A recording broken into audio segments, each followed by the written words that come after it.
Today we've got a story of an awful entitled parent at a pool. We'll get to that in a bit, but first, my lawyer uncle and my doctor aunt tried to violate my contract. I'm an 18-year-old guy, and I just moved to Utah in May of 2021 after living in a different state for 18 years, and had just finished my senior year of high school. I had never worked a full-time job, but I'd worked 3 part-time jobs in food service and retail. After moving to Utah, my uncle texted a group chat of all my aunts and uncles on my dad's side, plus my parents in July of 2021. One of their 2 live-in nannies was moving back to Brazil for a family emergency. They asked if any of the young adult nieces or nephews would want to come live with them in Connecticut and be a live-in nanny until just December of 2022. I didn't have a job at the time and was actively looking for one, so I told my mom, who asked if I would be interested, to let my aunt and uncle know that I would be willing to go. I didn't really know my aunt and uncle very well. I'd only really interacted with them at a big family gathering that we have every 4 years. So after 1.5 months of interviews and getting a contract signed, I packed the bare minimum of what I would need in a carry-on, personal items, my backpack, and 1 checked bag and flew to Connecticut. The contract stated that I would be getting $375 a week and all my food, housing. I had a room in the addition of their house, car, and phone bill would be paid for. Some relevant info about pay was that the other live-in nanny had all the same benefits but only $200. I had to get them to raise my pay because I wouldn't go if it was only $200. The contract also stated that the household chores, such as the boys' laundry, sweeping, vacuuming, cleaning various rooms in the house, and a few others, were completed by both nannies. There was a clause that said that if one nanny was doing more of the childcare, that the other nanny would take on more of the household chores, but not all of them. That clause is very important. That last relevant info of the contract was that any amends to the contract must be agreed to by both parties. This would take a new contract signed by all parties involved. That same section of the contract also states that the contract is still in effect for a month if either party terminates the contract, i.e., we each need to give a 1 month's notice of termination. So I arrived in Connecticut in mid-October. The first 2 months went well enough. I wasn't used to working full-time, but I managed. At around 2 weeks before Christmas, I started to interact with my aunt a lot more. Not knowing a lot about her, I was excited to get to know her. After a while, I started to notice she treated me like a kid. I was taken aback by this because I was taking care of her 4 kids, yet she treated me like one of them. I brushed it off for the most part. Then, about 2 days before I flew home for Christmas, she made a comment to the oldest. "Big boys don't cry, they work. Fix the problem, not cry about it." This really pissed me off because she was a child psychologist. A comment like that is one of the reasons I have trouble expressing my emotions. With that as her job, she was the last person I expected to make a comment like that. I left 2 days after to go home to Utah to spend Christmas with my family. Enter the first week of January, the week I got back from Utah. I come downstairs one morning to see a piece of paper that says OP's to-do list. Now, this to-do list had every single household chore that the contract states the live-in nannies have to do. Now, I don't like confrontation when I can't control most of the situation, so I call my mom and let her know what happened. She tells me to talk to my uncle and tell him that that's a violation of my contract. As a lawyer, my mom was surprised that he would make this list as it directly violated the contract. I go and talk to my uncle later that day and show him the list. He tried to argue that the household chores don't need to be split 50-50, citing the clause underneath. I then point out the final line of said clause, being that not all of them could fall upon one nanny. He then took the list, crossed off the line that said pack a snack for the boys for school, and said that the other nanny would do that. That was the easiest task of them all by far. At this point, there was nothing I could do. 2 weeks later, and I'm struggling to get all these chores done by the time I'm done working. My aunt and uncle have noticed this. To help me get better at getting them all done, they just give me reminders every so often on what needs to be done. This is making me more stressed than I already am. Now, after a week of this, the other nanny's contract is expiring. Instead of renewing, she leaves and goes to work for a different family about 30 minutes away. During this time, my aunt and uncle interview and hire a new nanny. The new nanny's waiting to get a visa to the US. It's a week before they would arrive in the US. During this week, I'm now tasked with 100% of the household chores. I'm working about 12-hour days from Monday to Saturday. I spend this week working my butt off to try and get all of the chores done and take care of the 4 kids. As to be expected, I fall behind. I can't complete their laundry list of items I should get done by the end of the day. I get those reminders of all the tasks I haven't done, needing to be done. That week feels like it took an eternity. By the end, I'm so stressed that I'm having panic attacks at the end of every day and crying myself to sleep almost every night. The start of the next week, the final week in January, the new nanny arrives. He's a super nice guy. He's able to get the hang of stuff very quickly.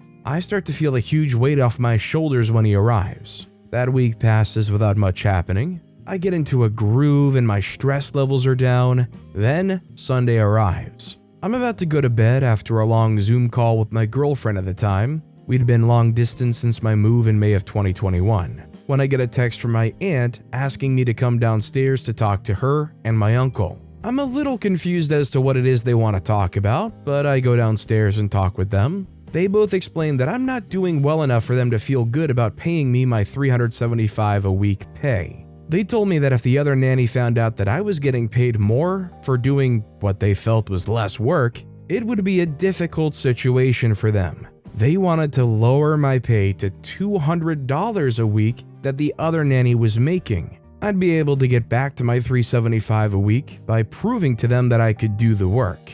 As I said, I'm not a fan of confrontation when I can't control the situation. So I said okay and quickly ran upstairs and cried for a solid 30 minutes. Afterwards, I called my mom to explain what was going on. My mom told me that what they were doing was not okay by any means. In fact, it was quite illegal. She told me that I was going to need to stand up for myself and tell them no. I was so emotionally charged that I decided to wait until Monday to confront them about it. Monday, I was thankfully off. I took the day to prepare myself emotionally, as well as get a game plan for what to say. I waited till later that night to talk to them so the kids wouldn't overhear or distract me. I told them that cutting my pay down was illegal, that it could only be done if a new contract was drafted and signed and agreed to by all of us. Even if that was the case, which it wasn't, it would still take a month before coming into effect. I told them that I refused to sign another contract with that pay. I only took this job because of the higher pay. I gave them the ultimatum that they either pay me my full wage moving forward, or this was my 1 month's notice. They both whispered to each other for what felt like an eternity, turned to me and said, "I guess it's your 1 month notice then." I told them okay, and that they still had to pay me my $375 a week for the remainder of the month. They looked at each other and my uncle said that they would go week by week to see if I had earned the $375 that week. I told them that was okay, but if they decided that I hadn't earned the $375 and they paid me the $200, I would leave it the next Monday, as that would be a violation of the contract, and I would therefore consider the contract null and void and leave. My uncle backtracked real quickly saying, "Well, OP, I don't think that's the best decision for you to make," and I can't make this next part up.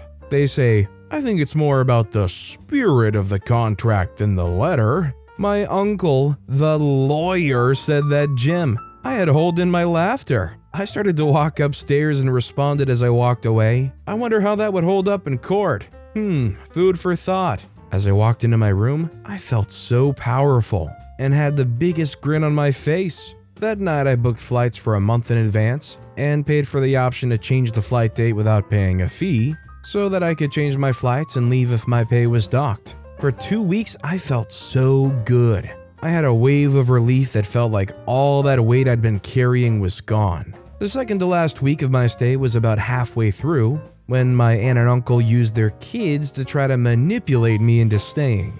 The kids would say things like, "OP, why are you leaving? Mommy and Daddy told us that it's because you hate us. You don't hate us, do you?" among others. Then came Friday, the day I get paid. I wake up to see that I only had $200 deposited into my bank. I was supposed to work that day and the next. I wasn't supposed to start till 1 p.m. that day. I texted my aunt, who handled my pay, and told her that $175 was missing for my pay this week. She told me that I hadn't earned my full wage this week. I told her okay, guess I won't work for the rest of this week. She then came and banged on my bedroom door demanding to come in. I told her she could come in. She opened the door and began to yell at me that I had to work. I was on the schedule. Who was going to take the kids to their swimming lessons today? I said, I don't know, that's not my issue. She got super red and went off on me saying, yes it is, you're on the schedule for today, it's your responsibility. To which I calmly replied, well, if you pay me the other $175 you owe me, then I'll gladly do that, but since I haven't earned it, then why should I keep working? You violated the contract. If you don't pay me, then I won't work. Simple as that. Also, if you don't want to pay me my legal contractual wage, then I'll also move my flight to Monday. She gave me a look that I can only describe as the look of death and said, you're right, you haven't earned it. It's more about the spirit of the contract than the letter anyways. Please, we're family. Why can't you just help us out? All I said was, it's not my problem if you don't pay me. I could very easily sue both of you for contract violation and win. But you're right, you're family, so I won't. I should help family, right? She just stormed off. I ignored all the texts and calls from my aunt and uncle about me needing to do this or me needing to do that. I waited till the end of the day to see if I got that $175 I was owed. I wasn't surprised when it didn't show up. The next morning I called and got my flights changed to that following Monday. I screenshotted the flight confirmation and sent it to the both of them to show I was actually leaving. I again ignored all the calls and texts about you need to do this or asking me to reconsider. I spent that day and the next packing up everything I had. Sunday evening, I got a text to the group chat with my aunt, my uncle, and the other nanny with that week's schedule. It had me working Monday to Friday. My aunt and uncle had to go into the office on Mondays early in the morning. I wasn't supposed to work till that afternoon. On that Monday morning, after they left for work and the kids were at school or out with the other nanny, I left a note on the counter for the other nanny and my aunt and uncle. It was just a goodbye, nothing fancy. I got in an Uber and got on my plane home at noon. When I landed in Utah and turned off airplane mode, my phone blew up with texts and missed calls from my aunt and uncle asking where I was supposed to be working, etc. I sent one text to them saying, I left a note. I told you I was leaving today. Just because I'm on the schedule doesn't mean I have to work. Good luck finding a new nanny. And then proceeded to block them and the other nanny. When I got back to my house, my mom and dad told me about all these things my aunt and uncle said I did. I told them I know and showed them all the texts and call logs. My dad then called my uncle and gave him an earful about disrespecting me and how if he were in my shoes, he would have sued you both, no questions asked, and hung up. It's been 4 months since then, and my aunt and uncle have been all but cut out of all of my dad's side of the family once they tried to use them to get at me and my parents. I now am working full-time at a much better job and learned how to stand up to unreasonable bosses. These people are classic narcissistic people, the people that try to leverage the whole "we're family" kind of thing. Our next story is, parents accused me of ruining Christmas every year, now wonder why I hate Christmas. One of my parents' many deep wounds is that because they grew up poor, they never got the magical sort of Hallmark kind of Christmas they grew up seeing on TV. Fair, but unfortunately for my brother and I, who were raised upper middle class, that meant our Christmases were more elaborate, vicarious wish fulfillment role-playing scenes than they were a holiday while I was growing up. Christmas had to be this perfect event, filmed and documented ad nauseum. We spent just as much of the evening before and the morning of posing for forced family photos as we did anything else. There was more yelling and screaming that things go exactly as planned than those photos suggested, but back then I thought that was normal. The big sticking point every year was naturally the most vapid and consumerist part of the whole event, the presents. For context, I've always had one true passion my whole life. I've been drawing, sculpting, painting, and sewing since I was a very young kid. I work professionally full-time as an artist now. I still have my first sketchbook from when I was 5 years old, full of drawings of me trying to replicate the anime characters I watched on TV. And I never had enough supplies. I was always running out.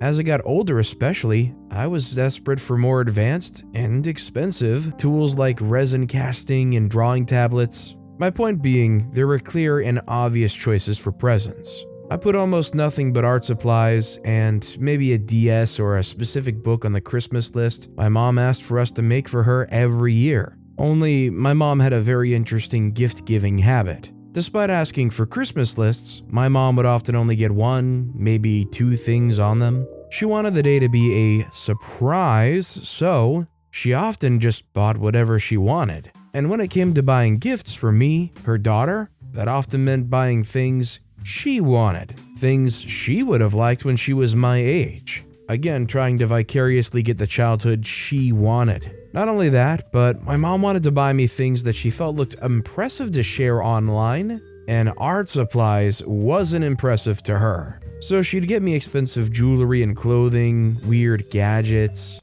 extremely overpriced bathroom products for some reason, and then maybe a few cheap art tools or materials. Which, is fine. I wasn't a greedy kid, and I appreciate the thought, of course. I didn't complain. But a polite thank you so much and a smile wasn't enough of a reaction for my parents. I guess I wasn't a very good actor, and they could tell when I wasn't being genuine about liking something. They'd start interrogating me immediately. Don't lie, why don't you like it? What's wrong with it? I thought you'd like it. And then, feeling backed into a corner, I'd be honest with them that I don't really like what they got me, even though I appreciate the thought. That always led into, do you know how much I paid for that? I would have killed to get something that nice for Christmas. You're so spoiled. We grew up dirt poor and you don't know what it's like not to get a Christmas at all, etc. I would end up feeling so guilty and ungrateful by the end of it, often locking myself in the bathroom or going into my room to cry after, which, like it was tradition, would prompt my dad to say to me every year, "You ruined Christmas." Christmas to this day has become an unbelievably stressful time of year for me. I can't look through photos of particularly bad years without crying still. In my mid-teens, I developed what was basically a nervous reaction where I'd be holding back tears and fighting to keep myself calm from the dread and anxiety of just having to open presents. That made it worse because whether I liked what they got me or not, they interpreted it as me being difficult and snobby. So I'd get guaranteed yelled at and berated for hours afterwards. Christmas became nightmare ordeals, prompting some of the worst fights I've ever had with my parents. Not really much to do with the gifts themselves, and more so how I was never happy ever and how it was ruining the whole family. This was particularly embarrassing when it happened in front of my extended family over the holiday. I got a reputation in the whole family for being a bratty teenage girl because my parents would talk crap to them after the fight was over. It was degrading and humiliating. When I was 13, that was the first year I asked them to just not get presents at all for me. That I just wanted to enjoy the time with my family. That's what really mattered to me. I was thrown through a loop at the time when telling them this. Somehow it made them angrier at me. They always brought up money, how I wasn't appreciative of how much I have compared to when they were growing up, so I thought this was the obvious solution. I thought the problem was I had too much obviously and needed less. They accused me of not wanting to participate in Christmas at all, even though I still wanted to celebrate the holiday with them. That made everything even worse that year when Christmas did happen. Every single year, I begged them to just not buy me anything, that I was fine.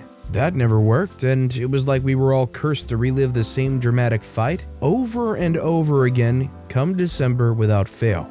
They did the same thing to my brother, accused him of being ungrateful and spoiled, but he was always better at keeping his feelings on the inside. He didn't understand why I couldn't just stonewall it like he could. I felt so crappy about how every year, no matter how hard I tried, I'd crack and start crying. I'm now an adult, of course. I don't live with them anymore. I've asked them several times if they really even want me to come down and be there when they'll have a better time with just my brother. I tell them I can come down and see them every other day of the year, but as I ruin Christmas without fail, I shouldn't be there on the day itself for everyone's sake. They get offended by the idea, so I end up coming down. They're utterly befuddled as to why I despise Christmas as much as I do when it's such a happy time of the year. I started telling them it's because I have a strong distaste for the consumerist aspect of it, which is true, but obviously it also very much has to do with the association of shame, guilt,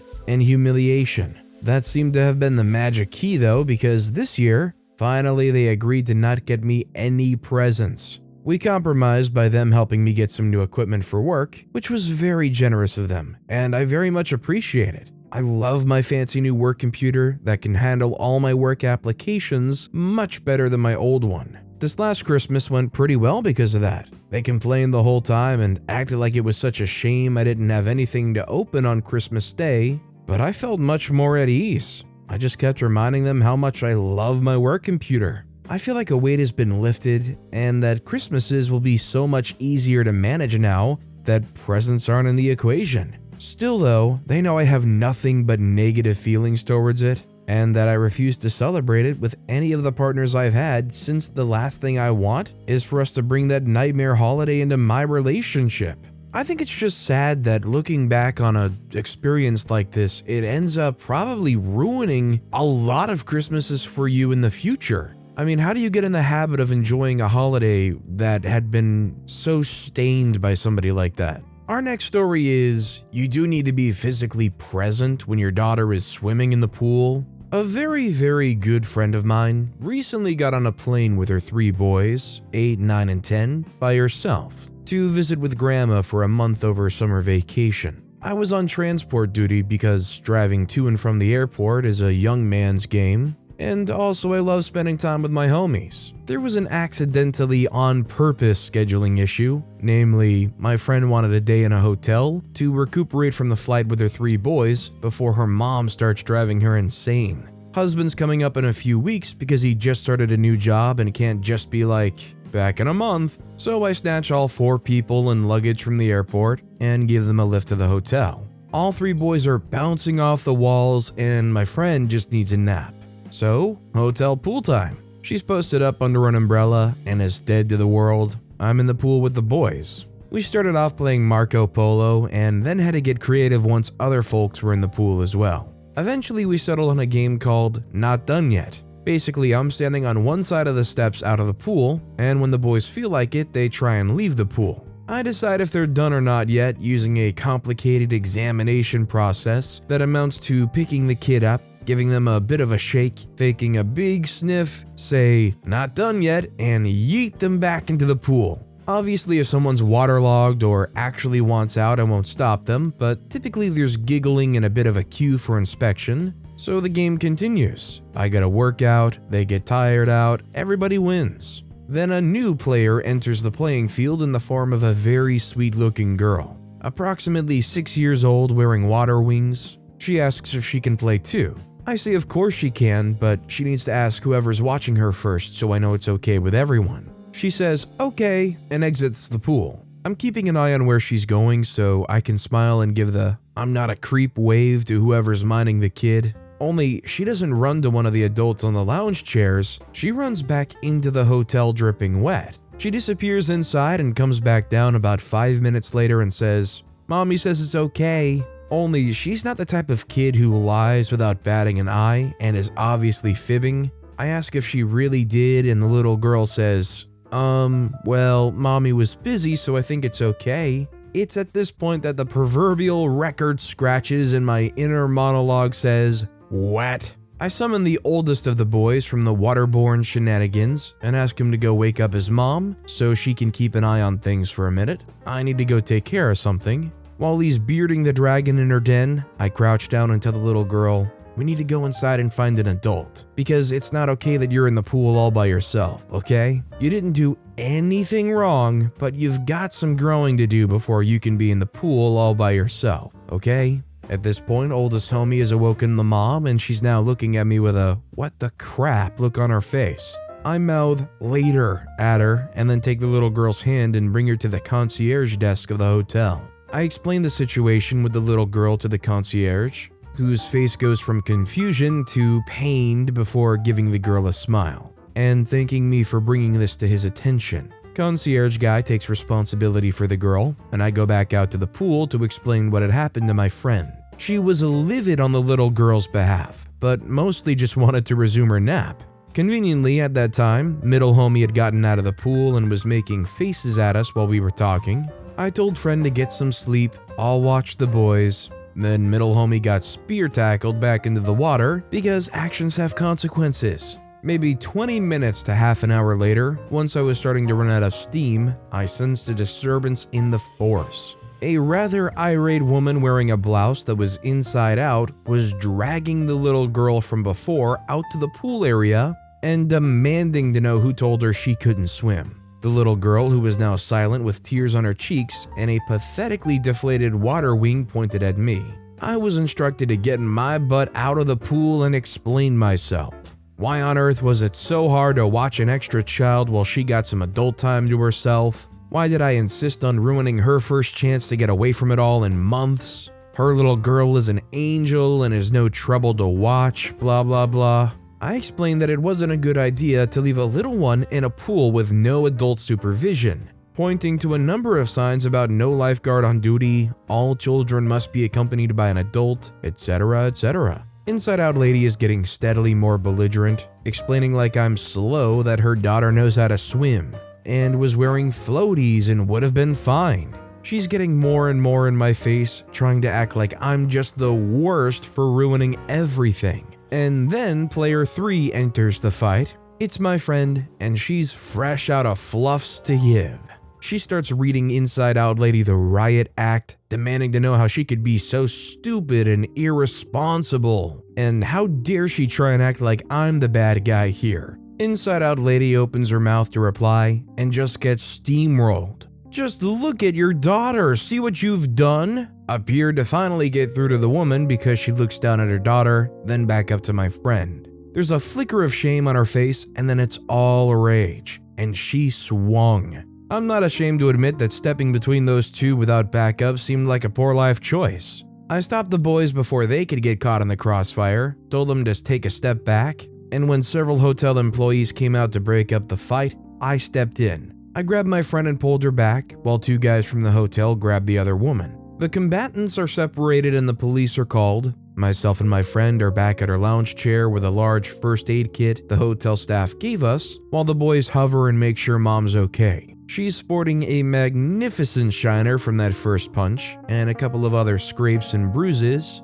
but mostly seems livid that she got cold clocked like that. The police arrive and get the story from everyone even tangentially involved. We wind up being asked to provide contact information to the police. My friend declines a check over by an EMT saying she's fine, just sore. The story the Inside Out Lady provided didn't match up at all with what the hotel camera showed. And she got some shiny bracelets put on her before getting shoved in the back of a squad car. My friend said she would be delighted to press charges for assault and was told the police would be in touch. Once the police were satisfied, it was definitely time to retreat to the hotel room. I got dressed and left for the evening after making sure everybody was okay, and on the way out I asked one of the front desk folks what happened with the woman and her daughter. The woman was arrested and the girl's father came to get her. They couldn't give me any more information than that. Hope she's okay. You just can't help but feel awful for that little girl. Witnessing that, experiencing that, having to deal with these people raising them. How likely is it that they're going to grow up well-adjusted when they're exposed to stuff like that at a young age? But with that being said, that's all the time we have for today. Now, if you want to hear another absolutely crazy entitled parent story, check out that video on the left. Or if you missed my latest video, check out that video on the right. That said, I'll see you all next time with some more stories.